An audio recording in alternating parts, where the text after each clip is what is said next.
கிறிஸ்துவில் பிரியமான சகோதர சகோதரிகளே, இந்த வசனங்களை இன்று வாசிக்கப்பட்ட இந்த நற்செய்தியை நாம் அநேக முறை வாசித்திருக்கிறோம், அதை தியானித்திருக்கிறோம். ஒரு சிலர் இதை மனப்பாடமாக கூட அதை படித்து வைத்திருப்பார்கள். கேட்டிசம் ஸ்டூடெண்ட்ஸ் யாராவது சொல்ல முடியுமா? இந்த இன்றைக்கி வாசிக்கிறத மனப்பாடமாக யாராவது சொல்ல முடியுமா? விபிஎஸ் கிளாஸில் நீங்களாம் படிச்சிருக்கிறீங்க அது. மைக் கொடுங்க அவர்.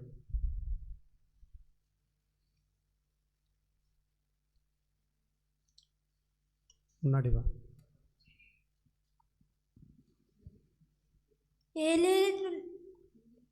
ஏழேரின் உள்ளத்தார் பேறு பெற்ற ஏனின் விண்ணரசு அவர்கள் கூறியது. துயருவோர் பேறு பெற்ற ஏன் அவர்கள் ஆற்றல் பெறுவர். கனியுறுவோர் பேறு பெற்ற ஏன் அவர்கள் நாட்டை உரிமை சுத்தாத்தி கொள்வர். நீதி நின்னாத்தும் வேட்டை கொண்டோர் பேறு பெற்ற ஏன் அவர்கள் நிறுவ பெறுவர். எருக்கமுறியோர் பேறு பெற்ற ஏன் அவர் எருக்கம் பெறுவர். தூய்மையான உள்ளத்தோர் பேறு பெற்ற ஏன் அவர் கதவுளை காண்பர். அமைதி ஏற்படுத்துவோர் பேறு பெற்ற ஏனும் கதவுடன் மக்கள் என அழைக்கப்படுவர். நீதி பொறுத்து துன்பத்த பருவோர் பேறு பெற்ற என்ன விண்ணரசு அவர்கள் கூறியது. Very good. ஸோ மரியா ஆண்டோ நம்ம மானத்தை காப்பாற்றிட்டார், கேட்டிசம் மானத்தை. Very good. அப்போ இது நம்ம நிறைய தடவை கேட்டிருக்கிறோம் இல்லை? இயேசுனுடைய மலைப்பொழிவில் இந்த நற்செய்தியை அடங்கிரும். அப்போ இந்த 8 பேறு பெற்றோரில் ஒரு கிறிஸ்தவர் எப்படி வாழ வேண்டும், ஒரு மனிதர் எப்படி வாழ வேண்டும் என்பதை இயேசு மிக சுருக்கமாக சொல்லிவிட்டார். இயேசுவும் இதை வாழ்ந்து காட்டியிருக்கிறார். அதை பின்னாடி நம்ம பார்ப்போம். முதலாவது 8 பேறு பெற்றோர் உண்டு. அதில் முதலாவது நாம் பார்க்க போகிறோம். இதில் இயேசு எங்கேயாச்சும் வலிமை உடையவர் பேறு பெற்றோர் அப்படின்னு சொல்லியிருக்கிறாரா? இல்லை. நல்ல ஸ்ட்ரென்த் உடையவர் பேறு பெற்றோர் சொல்லியிருக்கிறாரா? எளிய மனத்தோர் பேறு பெற்றோர், ஏழையரின் உள்ளத்தோர் பேறு பெற்றோர் அப்படின்னு சொல்லியிருக்கிறார். வெற்றி வாகை சூடுவோர் பேறு பெற்றோர் அப்படின்னு சொல்லியிருக்கிறாரா? அப்படின்னா இல்லை. அழுவோர் பேறு பெற்றோர்னு சொல்லியிருக்கிறார். துயருவோர் பேறு பெற்றோர். இது ரொம்ப முரண்பாடாக இருக்கிறது. இந்த உலகம் கருதுபவற்றை கடவுள் மடமை என கருதினார். அதுதான் நம்ம 2ஆம் வாசகத்தில் கேட்டோம் இல்லையா? உலகம் எதெல்லாம் பெரிதாக பார்க்கிறதோ அதையெல்லாம் கடவுள் மடமையாக பார்க்கிறார். அப்போ இந்த ஏழையரின் உள்ளத்தோர் பேறு பெற்றோர் முதலாவது, அதை நம்ம தியானிப்போம். ஒவ்வொன்றா நம்ம தியானிப்போம். முதலாவது, ஏழையரின் உள்ளத்தோர் பேறு பெற்றோர் ஏனெனில் விண்ணரசு அவர்களுக்குரிய. இன்றைக்கி நம்ம அந்த 8 மனப்பாடம் பண்ணிடலாம். முதலாவது எல்லாரும் சேர்ந்து சொல்லுவோமா? ஏழையரின் பேறு பெற்றோர் ஏனெனில். சொல்லி படிக்கும் பொழுது 75% நமக்கு மனப்பாடமாகாதாமா. நம்ம இப்படி சும்மா அப்படி படிக்கிறத விட சொல்லி படிக்கும் பொழுது 75% மனசில் பதியுது அப்படின்னு ஆராய்ச்சியாளர் சொல்கிறாங்க. அதனால் நம்ம வாய் விட்ட சொல்லும் பொழுது மனசில் அதை பதியும். ஏழையரின் உள்ளத்தோர் பேறு பெற்றோர் விண்ணரசு அவர்களுக்குரியது. அப்போ என்ன ஏழையரின் உள்ளத்தோர் அப்படின்னா, நாங்கள் ஃபினான்ஷியலாக ரொம்ப புவராக இருக்கோம் ஃபாதர், அதனால் நாங்கள் பேறு பெற்றோர், நாங்கள் பிளஸட் அப்படி அர்த்தமா? ஏழைகள் எல்லாரும் பேறு பெற்றவர் அப்படின்னா இயேசு சொல்கிறாரு ஃபினான்ஷியலாக யாரெல்லாம் புவராக இருக்கிறாங்களோ அவங்கெல்லாம் பேறு பெற்றவன்னு சொல்கிறாரா? அப்படின்னா இல்லை. ரொம்ப லோ செல்ஃப் எஸ்டீமோடு இருக்கிறாங்க. ஐயோ நான் ஒன்றுமே இல்லை, ஐயோ நான் எதுவுமே இல்லை, ஐயோ நான் ஒன்றுமே அப்படின்ட்டு ரொம்ப லோ செல்ஃப் எஸ்டீமோடு இருக்கிறவங்கள பார்த்து தான் இயேசு பேறு பெற்றோன்னு சொல்கிறாரா? அப்படின்னா இல்லை. ரொம்ப வீக் மாதிரி நடிக்கிறவங்கள பார்த்து இயேசு பேறு பெற்றோன்னு சொல்கிறாங்களா? அப்படின்னா இல்லை. இந்த ஏழையரின் உள்ளத்தோர் யார் அப்படின்னா, எப்போதும் அவர் கடவுளையே சார்ந்து இருக்கிறவர். ஒரு ஏழையரின் உள்ளம், நான் ஒன்றும் இல்லை, எல்லாம் ஆண்டவர் தான், நான் இதெல்லாம் செஞ்சேன், நான் செய்யலை, ஆண்டவர் தான் எனக்கு வச்சு செய்ய வச்சார். 2ஆம் வாசகம்னா, யாரும் பெருமை பாராட்டாதபடி கடவுள் இந்த உலகம் மடமை என கருதுவதை கடவுள் தேர்ந்து கொண்டார். ஏன்னா யாரும் கடவுள் முன்னாடி நின்று நான் தான் செஞ்சேன்னு பெருமை பாராட்டக்கூடாது. இது எல்லாவற்றையும் செய்கிறவர் கடவுள் என்பதை கடவுள் வெளிப்படுத்துகிறார் இந்த வசனம் வழியாக. அதனால் எப்போதும் ஒருவர் கடவுளை சார்ந்து இருக்கிற பொழுது அவர்கள் பேறு பெற்றவராக மாறுகிறார். நான் தான் இதை செஞ்சேன், நன்னால் தான் செய்ய முடியும், இல்லை, கடவுள் தான் இதை செய்தார், என்னை ஒரு கருவியாக பயன்படுத்தினார், எல்லா புகழும் அந்த கடவுளுக்கே உரியது அப்படிங்கிற மனநிலை தான் ஏழையரின் உள்ளம். இப்படிப்பட்ட மனநிலை கொண்டவர்கள் பேறு பெற்றவர்கள், விண்ணரசு அவர்களுக்குரியது, அவர்கள் சொர்க்கத்துக்கு செல்ல முடியும் என்று ஆண்டவர் கூறுகிறார். Price the Lord. இதுக்கு நம்ம ஒரு உதாரணம் பார்க்குற பொழுது லூக்கா நற்செய்தி 18வது அதிகாரம் 13, 14 வசனங்கள். லூக்கா 18, 13, 14 வசனங்களை வாசிப்போம். 2 பேர் இங்கே பரிசேயர், வரி தண்டுபவர் கடவுள்கிட்ட போய் ஜெபிக்க போகிறாங்க. அப்போ பரிசேயர் என்ன சொல்கிறாரு, நான் பெரியவன், நான் ஃபாஸ்டிங் இருக்கிறேன், இதெல்லாம் செய்கிறேன், அப்படி இப்படின்னு தன்னை புகழ்ந்து கொண்டே இருக்கிறான். ஆனால் வரி தண்டுபவன் எப்படி ஜெபிக்கிறான்னு பாருங்கள். தொலையில் நின்று கொண்டு வானத்தை அண்ணாந்து பார்க்கக்கூட துணியாமல் தன் மார்பில் அடித்து கொண்டு, கடவுளே பாவியாகி என் மீது இறங்கியருளும் என்றார். இல்லையா? கடவுளை ஏறெடுத்து பார்க்கக்கூட தகுதி இல்லாமல் அவர் தலை குனிஞ்சு என்ன சொல்கிறார், கடவுளே பாவியாகி என் மீது இறங்கியருளும். இதுதான் ஏழையரின் உள்ளம். அப்போ அங்கே என்ன அடுத்த வசனம் வாசிங்க.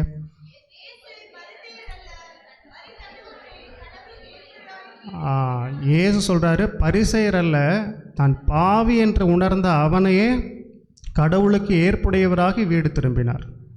அப்போ யார் கடவுளுக்கு ஏற்புடையவராக மாற முடியும்? கடவுள் முன்னாடி தன்னை தாழ்த்துகிறவர் தான் கடவுளுக்கு ஏற்புடையவராக மாற முடியும். Price the Lord. இரண்டாவது, இப்போ ஃபஸ்ட்டு என்ன பார்த்தோம், ஏழையரின் உள்ளத்தோர் பேறு பெற்றோர் ஏனெனில் விண்ணரசு. ஓகே. ரெண்டாவது, துயருறுவோர் பேறு பெற்றோர் ஏனெனில் அவர்கள் ஆறுதல் பெறுவர். மறுபடி சொல்லுவோமா, துயருறுவோர் பேறு பெற்றோர் ஏனெனில் அவர்கள் ஆறுதல் பெறுவர். பழைய இதில் பார்த்தீங்கன்னா அழுவோர் பேறு பெற்றோர் ஏன் அவர்கள் சிரித்து மகிழ்வார்கள். அப்போ துயருறுவோர் பேறு பெற்றோர் ஏன் அவர்கள் ஆறுதல் பெறுவர். இது என்னங்க இது? துயருறுவோர் யாராச்சும் பேறு பெற்றவங்களாக மாற முடியும்? ஒருத்தர் அழுதுட்டு இருக்கிறான், கஷ்டத்தில் இருக்கான், அவன் எப்படி பேறு பெற்றோராக மாற முடியும்? ஆனால் ஏன் சொல்கிறார் துயருறுவோர் பேறு பெற்றோர்? யார் இந்த துயருறுவோர் அப்படின்னா, தன்னுடைய பாவத்தை நினைத்து யாரெல்லாம் மன வருத்தப்படுகிறார்களோ, தன்னுடைய பாவத்திற்காக யாரெல்லாம் அழுகிறார்களோ அவர்கள் பேறு பெற்றவர்கள். இல்லையா? தன்னுடைய பிள்ளை வழிமாறி போகிறது, தன்னுடைய பிள்ளைக்காக முழந்தாள் படியிட்டு கண்ணீரோடு யார் ஜெபிக்கிறார்களோ அவர்கள் பேறு பெற்றவர்கள். இல்லையா? ஒரு நாடு கெட்டு போய் கொண்டிருக்கிறது, அந்த நாட்டுக்காக யார் ஒருவர் மண்டியிட்டு கண்ணீரோடு ஜெபிக்கிறார்களோ அந்த துயருறுவோர் பேறு பெற்றோர். இதுதான் ஏன் சொல்கிறார், துயருறுவோர் பேறு ஏனெனில் அவர்கள் ஆறுதல் பெறுவர் அப்படின்னு சொல்கிறார். மத்தேயு நற்செய்தி 11:28 நமக்கு தெரியும், சுமை சுமந்து சோர்ந்திருப்பவர்களே எல்லோரும் என்னிடத்திலே வாருங்கள், நான் உங்களுக்கு இளைப்பாறுதல் தருவேன். இல்லையா? நான் உங்களுக்கு இளைப்பாறுதல் தருவேன். இப்படி கடவுள் முன்னாடி போய் நம்முடைய பாவத்திற்காக யாரெல்லாம் அழுகிறார்களோ அவர்கள் பேறு பெற்றவர்கள். அவங்க என்ன செய்வாங்க, ஆறுதல் அடைவார்கள். அப்படின்னா என்ன, கடவுள் அவர்களை புறக்கணிப்பது இல்லை, கடவுள் அவர்களை புறக்கணிப்பது இல்லை, கடவுள் அவர்களை அவமானப்படுத்துவது இல்லை. இல்லையா? கடவுள் அவர்களை அவமானப்படுத்துவது இல்லை. கடவுள் முன்னாடி நாம் கண்ணீர் விடுகிற பொழுது அந்த கண்ணீருக்கு கடவுள் பதில் கொடுக்கிறார். கண்ணீரோடு விதைக்கிறவர்கள் அக்களிப்போடு அறுவடை செய்வார்கள். நமக்கு மிகச்சிறந்த உதாரணம் நம்முடைய புனிதை மகதலா மரியா. இல்லையா? இயேசுனுடைய காலடியில் அந்த கண்ணீர் சிந்தி அவர் தன்னுடைய பாவத்துக்காக மனம் வருந்துகிறார்கள். அவர் பேறு பெற்றவராக மாறி புனிதியாக மாறியிருக்கிறார். அப்போ இதுதான் கடவுள் நமக்கு தருகிற செய்தி. தங்களுடைய பாவத்திற்காக யாரெல்லாம் மன வருந்தி அழுகிறார்களோ அவர்கள் பேறு பெற்றவர். இல்லாட்டி சும்மா உட்காந்து கவலையே இல்லாமல் ஒரு கவலையை கிரியேட் பண்ணி அழுகிறவங்க பேறு பெற்றவங்கள அல்ல. தன்னுடைய பாவத்திற்காக யாரெல்லாம் உண்மையாக மன வருத்தப்பட்டு அழுகிறார்களோ அவர்களே பேறு பெற்றவர்கள். Price the Lord. இன்றைக்கி சென்ஸ் ஆஃப் சின் அப்படிங்கிறது குறைஞ்சிருச்சு அப்படிங்கிறாங்க. இல்லையா? சென்ஸ் ஆஃப் சின், பாவ உணர்வு குறைந்து விட்டது. நான் செய்கிறது பாவங்கிறதே தெரியாமல் அந்த அந்த மனநிலைக்கு நாம் தள்ளப்பட்டு விட்டோம். மூன்றாவது, அப்போ 2 நம்ம ரீகால் பண்ணுவோமா? ஏழையரின் உள்ளத்தோர் பேறு பெற்றோர், ஏனெனில் விண்ணரசு அவர்களுக்குரியது. 2வது, துயருவோர் பேறு பெற்றோர், ஏனெனில் அவர்கள் ஆறுதல் பெறுவர். 3வது, கனி உடையோர் பேறு பெற்றோர், ஏனெனில் அவர்கள் நாட்டை உரிமை சொத்தாக்கி கொள்வர். மறுபடியும், கனி உடையோர் பேறு பெற்றோர், ஏனெனில் அவர்கள் நாட்டை உரிமை சொத்தாக்கி கொள்வர். கனி உடையோர், மீக்னஸ்.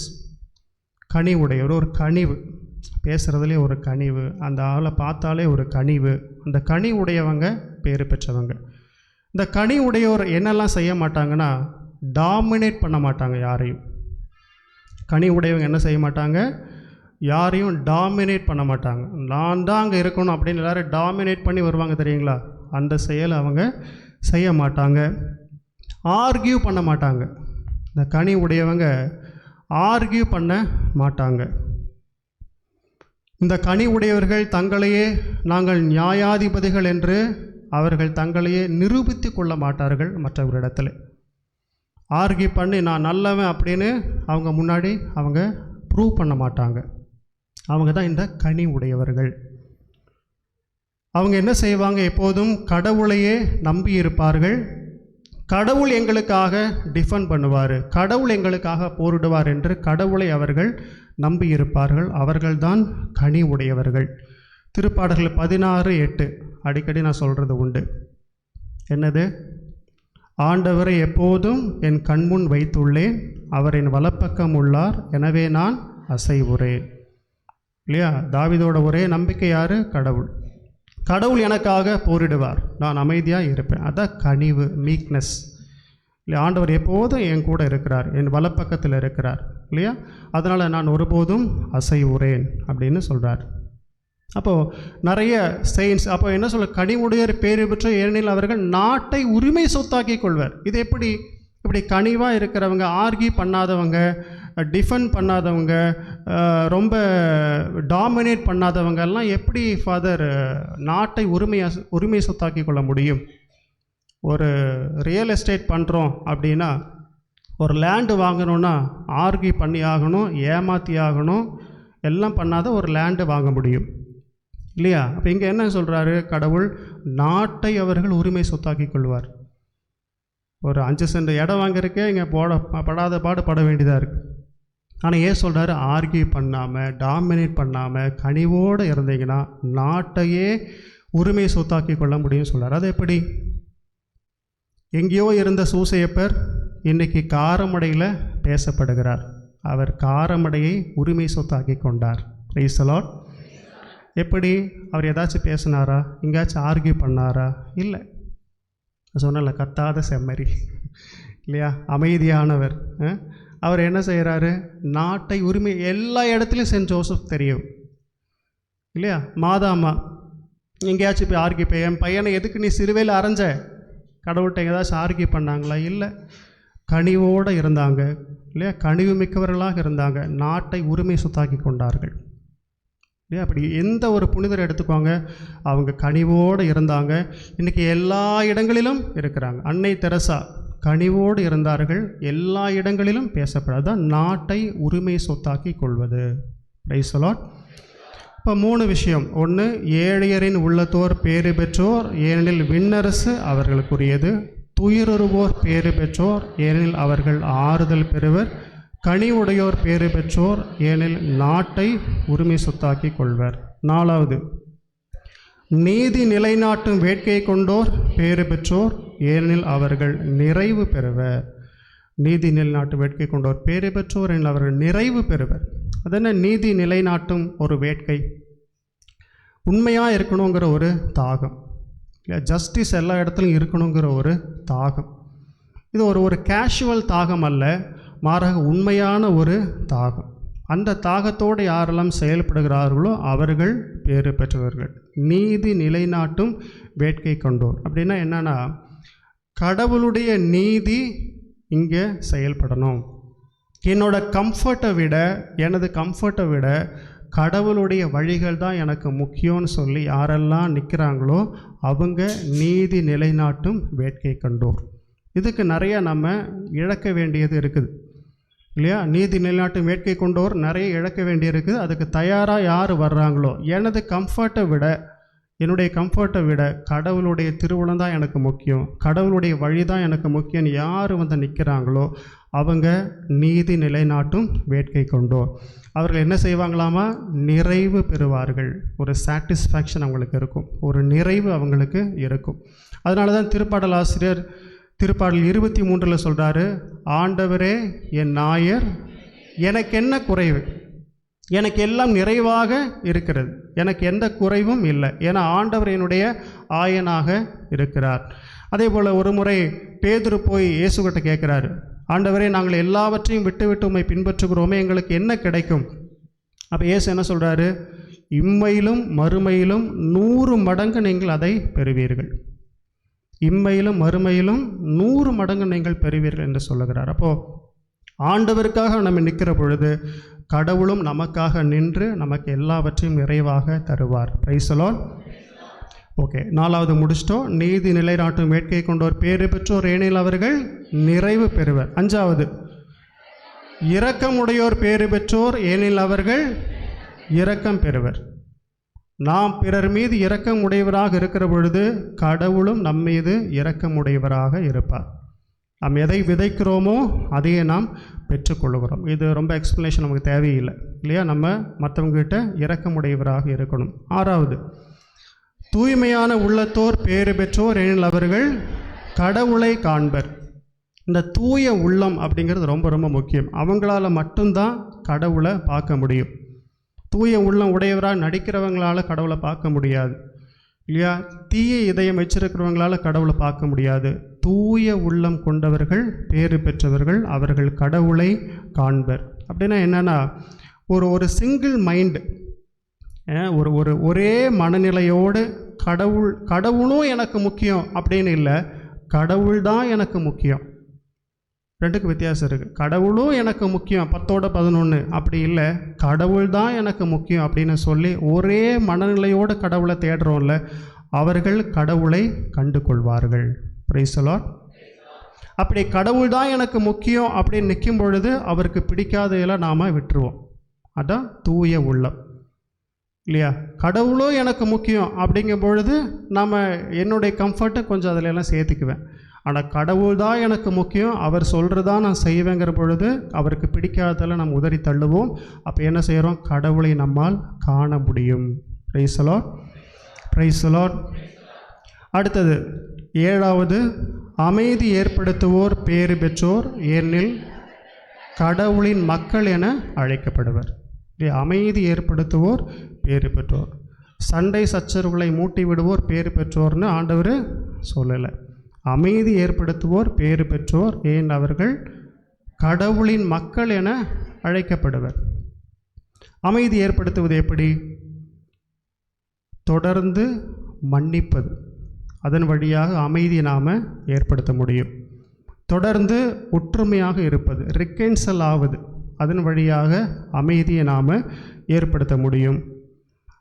2 பேர் சண்டை இருக்குது, அதுக்கு ஒரு இணைப்பு பாலமாக இருந்து அவர்களை ஒன்று சேர்ப்பது.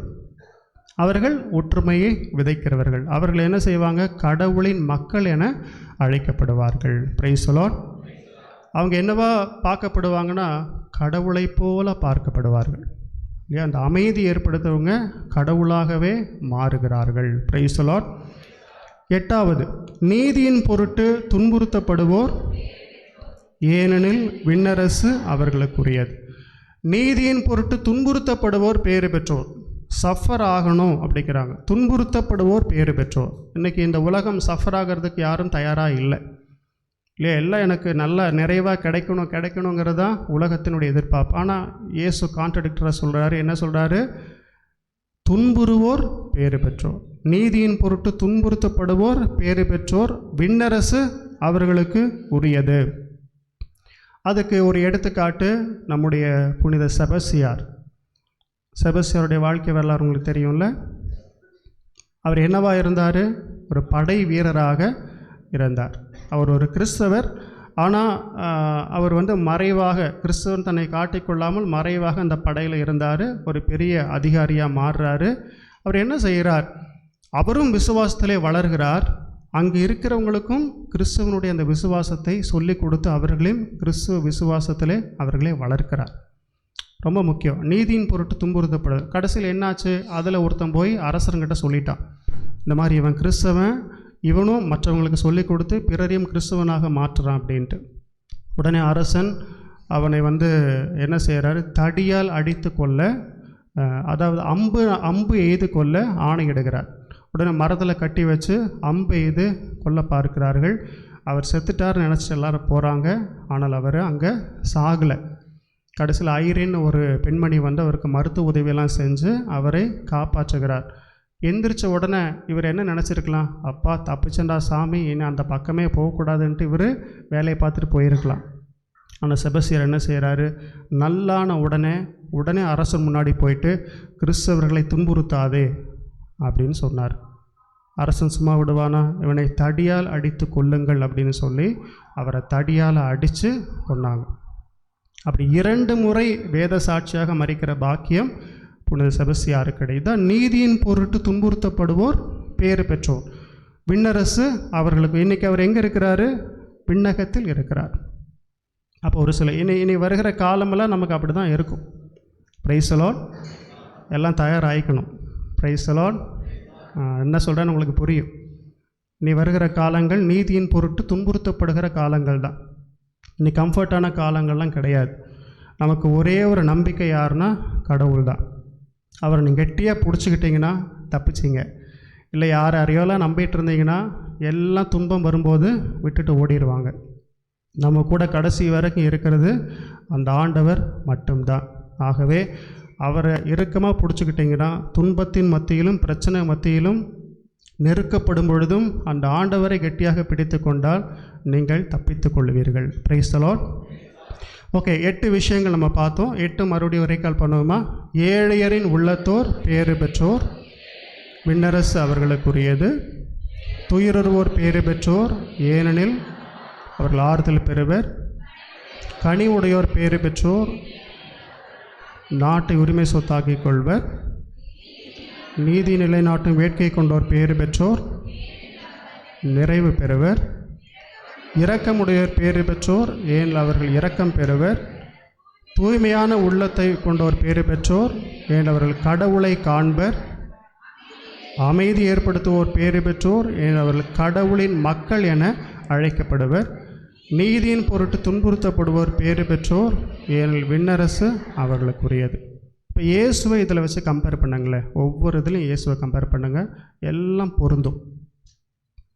நீதி, அதாவது ஏழையரின் உள்ளம் இயேசுவுக்கு இருந்துச்சு. எங்கேயுமே அவர் தன்னை பெருமை பாராட்டிக்கவே இல்லை. கடவுளை எப்பொழுதும் அப்பா அப்பா அப்பான்னு அப்பாவோடு சேர்ந்தே சார்ந்தே இருந்தார். ஏழையரின் உள்ளம் இயேசுவுக்கு இருந்துச்சு. 2வது, அவர் மக்களை பார்த்து அழுதார், துயருற்றார். இப்படி ஆயினெல்லாம் ஆடுகளை போல் இருக்கிறாங்களேன்னு சொல்லி அவங்களுக்காக கண்ணீர் விட்டு ஜெபித்தார். 3வது, அவர் என்ன? கனிவு சொல்கிறார் இல்லையா? I am meek and humble. அதான் இறையிறக்க ஆண்டவர் இல்லையா? மத்தேயு 11:29, நான் கனிவும் மனத்தாழ்மையும் உடையவர், நீங்கள் என்னிடமிருந்து கற்றுக்கொள்ளுங்கள் அப்படின்னு சொல்கிறார். அப்போ கனிவு மிக்க தெய்வம். அப்புறம் 4வது, நீதி நிலைநாட்டும் வேட்கை கொண்டோ பேறு பெற்று. உங்களுக்கு தெரியும், அவர் நீதிக்காக நின்றார். No compromise with anyone. அதே போல் இரக்கத்தின் ஊற்று தான் அவர்கிட்ட தான் இரக்கம் இருக்குது. எந்த பாவியாக பாருங்கள், மகதலா மரியா இரக்கம் பெற்று புனிதராக மாறுகிறார். 6வது, தூய்மையான உள்ளத்தோர் பேறு பெற்றோர், அவர் தூய்மையே உருவானவர், தூய்மையிலே நிறைந்தவர். 7வது, அமைதி ஏற்படுத்துவோர், உங்களுக்கு நான் அமைதியை விட்டு செல்லுகிறேன், நான் தருகிற அமைதி இந்த உலகம் தருகிற அமைதி போன்றது அல்லன்னு சொன்னார். 8வது, நீதியின் பொருட்டு துன்புறுத்தப்படுவோர் பேறு பெற்றோர். கடைசியில் நீதிக்காக நின்று தன்னுடைய உயிரை தியாகம் செய்தவர் இயேசு கிறிஸ்து. Price the Lord. அப்போது இதை நம்முடைய வாழ்க்கையிலே கடைப்பிடிப்பது மிக மிக கடினம், மிக மிக கடினம். சொல்லுவது எளிது, கேட்பது அதைவிட எளிது. ஆனால் வாழ்க்கையில் அதை கடைப்பிடிப்பது மிக மிக கடினம். ஆனால் சொல்கிறார், இதை நீங்கள் கடைப்பிடித்தால்தான் அந்த விண்ணரசை அடைய முடியும். அதற்கான வரம் வேண்டி தொடர்ந்து ஜெபிப்போம். இறைவன் என்று வாழ்த்து பெறுவாராக. ஆமென்.